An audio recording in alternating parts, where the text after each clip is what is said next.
me, that's the big enchilada. What do you think, Ron? Well, that was the first question I was asking when it happened. You cannot dispatch a flight through restricted airspace or a combat zone. That'd be the equivalency of dispatching a 740 a TWA 747 over Hanoi. I mean, you got to be kidding me. That was the first thing I said. Now, I noticed one of your callers earlier said those fresh passports. I do remember seeing that photo, and it always puzzled me because normally my passport's beat up, and I'm just seeing brand new fresh passports. It was really weird. But not only that, the same aircraft type model is missing from the same airline. What are the odds of that? I agree, but it doesn't matter that you're a pilot and work as an air traffic controller or dispatcher. The Boston Globe says you're not allowed to question things like that. Well, what I really want to find out is, okay, every aircraft has multiple serial numbers stamped all over. I had part of my power plant license, too, when I was a lot younger. And I know every engine part is stamped with the serial number of the aircraft. So I want to know the serial numbers of the aircraft that's missing and match them to this aircraft. I just find it totally unbelievable that you've got a plane that disappears into nowhere, which is unbelievable already. Okay, that's just I never bought that story to begin with. And then you have the same model type and aircraft that gets shot down over here. This story is completely and utterly ridiculous. And well, when you look at Operation, I'm sorry, go ahead. I said now we're going to start declaring a Cold War by these thieves, and I don't know I'm third generation military, Alex. I just don't even know what to think of this country anymore. My father fought in World War II, Korea, and Vietnam against so-called communism, while you've got Harry Reid cutting land deals with the Chinese. You got Smithfield selling all our chicken poultry to the Chinese. I mean, what is going on around here? I mean, I'm in a Twilight Zone movie. It's a total sellout. This is what tyranny looks like, and they're just getting started. I hear you, brother. And thanks for the call. Remember, Operation Northwoods, ABC News, CIA would have operatives get on a plane, go land it, say it disappeared, basically, have another one take off, and then get blown up later. They even talked about, in another false flag, how to put dead bodies on board a ship. They were going to do that. They did that in World War II, too. I'm telling you, folks, this is really suspicious. And Malaysia is working with the globalists. I mean, I agree. I mean, it looks bad. I don't know what's going on. I just know the official story is full of holes that you could drive a Mack truck through. Daniel, thanks for calling and holding. You work with aviation equipment. What's your take on this? Sure do, and thanks for having me. First-time caller. Go ahead. Well, read an article out of the London Telegraph about the Dutch cyclist that was meant to be on both of the planes. I thought that seemed pretty unreal. But what your caller touched on, the last caller, the probability both of these things happening, I kind of wanted to break it down really simple for your listeners. Even if it was a 1% chance that the first plane went and disappeared and never was to be found again, the second plane disappearing is probably another 1% or smaller chance. Well, when you multiply 1% by 1%, you get 0.01%. That's a pretty low probability. Yeah, it sounds like they've got a deal with Malaysian Airlines to troll over war zones because they're now flying over the rebel-held area in Syria that's a no-fly area. And, I mean, that's a story out today. Something's going on here. Something's going on. Think about the last time we heard about Malaysia Airlines.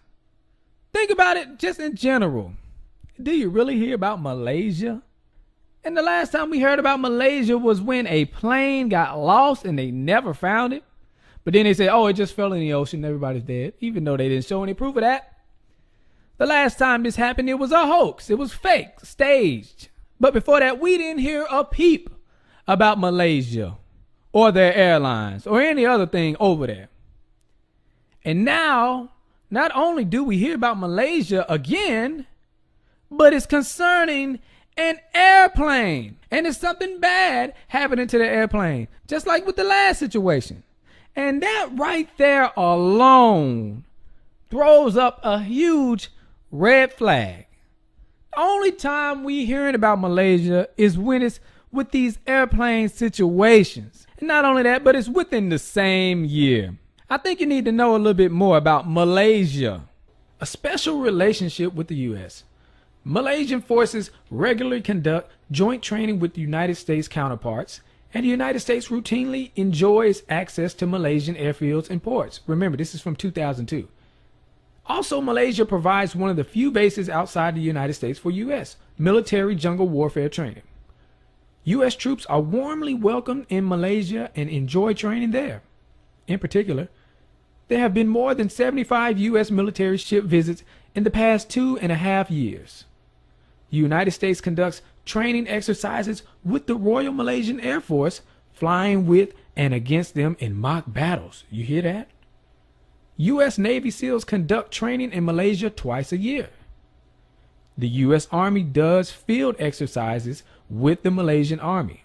I might mention here that for their expertise in jungle warfare, Malaysians are known in the business as whispering death. Finally, 1,500 Malaysian defense personnel have benefited from the U.S.-sponsored IMET, International Military Education and Training Program. The United States has excellent access to Malaysian intelligence, a regional leader in the war on terror. You hear that? Beyond our bilateral cooperation with the United States, Malaysia has been at the forefront of prosecuting terrorists within our region. Malaysia is resolute and steadfast in fighting all forms of terrorism in Malaysia and is committed in supporting the global war against terrorism. So you see that? A regional leader in the war on terror. And we all know the war on terror is a big joke. And I don't know if y'all forgetting, but with the last Malaysian airplane, people were saying it had something to do with the Ukraine situation somehow. But people were calling that a conspiracy theory, saying, hey man, I think you're reaching. Yeah, you shouldn't say that. But now all of a sudden, MH17 has something to do with Ukraine. I'm not buying that. Look at this girl right here talking about ripped our guts again. The heck? Family that lost relatives in Flight 370 loses another in the Ukraine crash. Look at her. So you lost a family member in the last fake airplane incident, and now you lost them in this fake one as well. I'm telling y'all, man, none of this stuff makes sense. And what is Obama's reaction to this? Oh, well, we need to sign an executive order and ban Russian AK-47s and the parts. Yeah, that'll stop all of this. What the heck is that supposed to do? Now, when was the last time you remember there was a situation where the passports were this clean after something happened with an airplane? That's right, 9/11. A lot of these victims that allegedly died in the crash, a lot of this stuff doesn't add up either, okay? We have this video released by a Ukrainian news agency that shows these army officers or something taking passports, as you can see here, out of the back of an SUV. And look, at these passports look brand new, okay? There isn't a scratch on them. Remember, this plane got shot down, and there's videos of this plane going and hitting the ground and exploding, okay? Now, how these passports came out unscathed, it beats me, okay? It just doesn't add up. And why is this army guy taking these passports out of the back of a Jeep and scattering them all over the place? We saw photos of these passports, these exact passports, on the ground. News sites like Hoax Online, I mean Mail Online, reported on this and had these passports as part of their picture photo essays. Okay, same exact things on the ground, scattered, same colors, everything. Also, we have the fact that these rebel leaders, these rebels, their accounts of this whole thing doesn't add up either. They suggest that many of the victims, these dead, charred bodies, they were already decomposing, okay, when they found them. So these were supposed to be, fresh corpses, and they seemed like they were already decomposing immediately after the crash, as if the bodies on the plane were already dead. CBS's Byron Pitts is there with new pictures that show anew the incredible damage in sickening clarity. Byron? Well, Dan, not far from here, a passerby found the passport of one of the hijackers. Evidence this disaster scene is also a crime scene. Above that hole and the hell that is now Lower Manhattan, rescue teams work in and around a crater 7 stories deep. 16 solid acres of twisted steel and crumpled concrete. Authorities believe when the 2 airline jets crashed into the Twin Towers, thousands were vaporized almost instantly, consumed in the burning jet fuel. Thousands more crushed to death when the buildings fell. As soon as we're talking about an investigation of this plane, who's going to do that investigation? We had people today on National Public Radio, Diane Rehm, saying, oh, it's got to be an investigation that the entire world looks at as credible.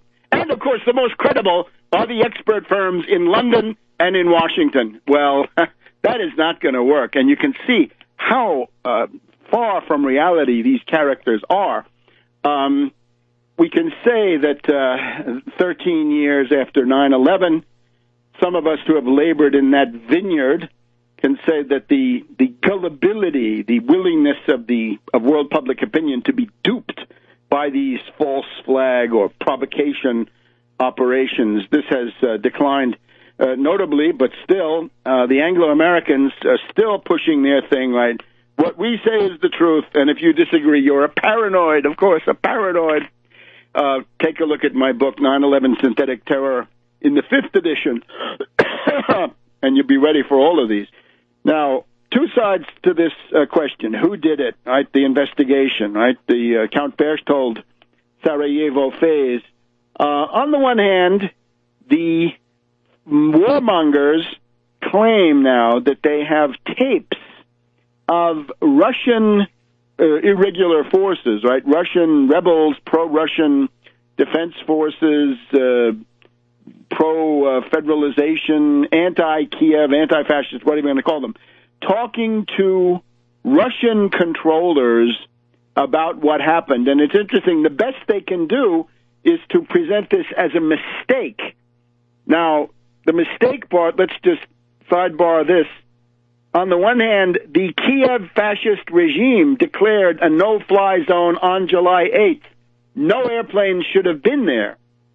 And then we're even told, oh, everybody knows that the rebels had captured high-powered, heavy-duty, high-altitude surface-to-air missiles. They say the Buk, that is the Grumble, or S-300, I think is what they have in mind. The problem is, once you knew that, dear directors of human destiny, why didn't you reroute all aircraft out of Ukraine? Right? Wouldn't that have been a good idea? Then no mistake could have occurred. But the real argument, of course, is much stronger. It's not just a mistake. I recommend that you go to antiwar.com, and this is now the blog of Justin Raimondo, a well-known quasi-mainstream libertarian figure, and his article posted July 18th, audio proof in quotes, audio proof of Ukrainian rebel responsibility for Malaysian flight downing is fake. Fake. Yes, ladies and gentlemen, fake. And the principal argument here, this is not a text. It is a video. You can get to this directly through my Twitter feed, right? Go to Webster G. Tarpley. I put this out on the Twitter earlier this afternoon, right before the show started, or in the throes of beginning it. It's all up there. Justin Raimondo of Anti-War argues that alleged rebel tapes proving guilt for MH17 shootdown were posted before the incident. Fake. And then the link. So just click on that.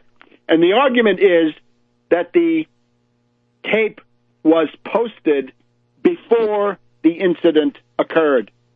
The tape, it's just like Ghouta, it's just like Syria. where the videos, some of them were posted before the incident was alleged to have occurred. So they had everything going. They were so assiduous.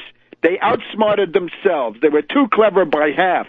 They put it up there, and he's got a date. Now, according to the person making this tape, but we can assume that antiwar.com stands behind it, right? And this is not some fly-by-night crackpot thing. It has a certain institutional force. The person making the tape says this has now been taken down. In other words, the Kiev fascists or their supporters see now that they got ahead of themselves.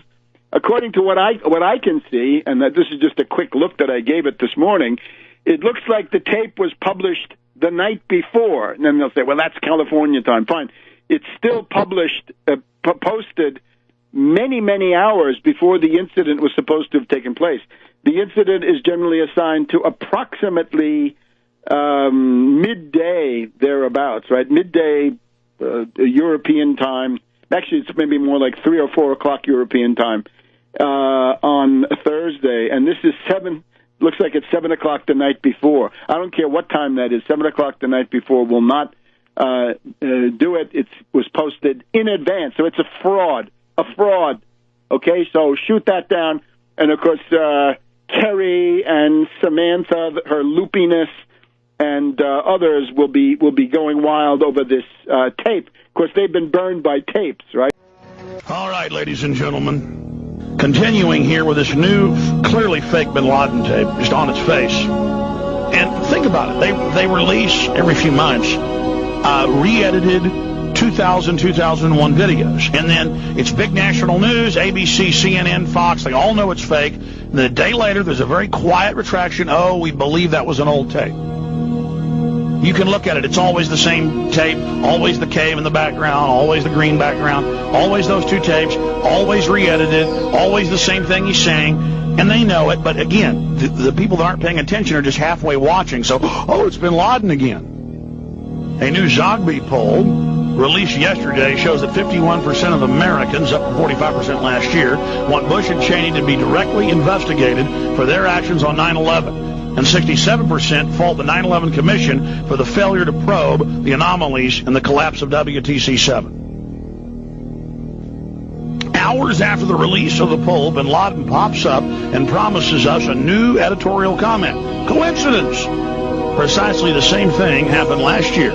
On May 23rd, 2006, a Zogby poll was released showing nearly half of Americans wanted a new 9/11 investigation. The very next day, Bin Laden popped up to reinforce the official version and threaten new attacks. And it goes on. But remember, it's crude propaganda for a crude public. They've got higher grade propaganda for the intelligentsia. There's many different flavors of it. But for the general public, man, just here is the bad man. Ooh, booga, booga. Ooh. He's gonna get you, he's in the closet. But this new one is not a re-edited tape that I've ever seen. It is a clear fake. It's not even it looks like Final Fantasy graphics. I mean, it is a clear video fake. It is a cartoon. I mean, it's like it's obvious. It's like it's a sick joke to them. I can't believe it. They could make it look real. They've chosen to make it look like a cartoon. I've blown it up. I've looked at it very closely, folks, and it's a cartoon. Oh, man, we're in trouble, folks, when they're showing cartoons. I mean, come on. They admit they showed a computer generation and said it was real 2 years ago of Muhammad Atta. They post fake made-for-TV videos, and then they re-release them 2.5 years later and say they're real. And then we point out it's fake and that it's admittedly fake, and it's big on the internet, but on national news they never retract the story. They never say it's fake. Then you've got the other fake Bin Laden video where he suddenly gained 100 pounds. His facial features changed. His nose got literally half an inch wider and longer. They did face scans, wasn't the same person. French, British, Canadian, and U.S. universities did scans, said it doesn't pass a face key. You can scan the real Bin Laden's face and try to make a face key off the new one. Doesn't work. Then they did voice print, 100% accuracy. Wasn't the same voice. Then they had linguists listen on top of it, and they said, yeah, that's not even Bin Laden. That's a different dialect, someone raised in the West. Not a Saudi Arabian. The video was fake. It doesn't pass voice print, identification. It isn't the same person. It's a fake.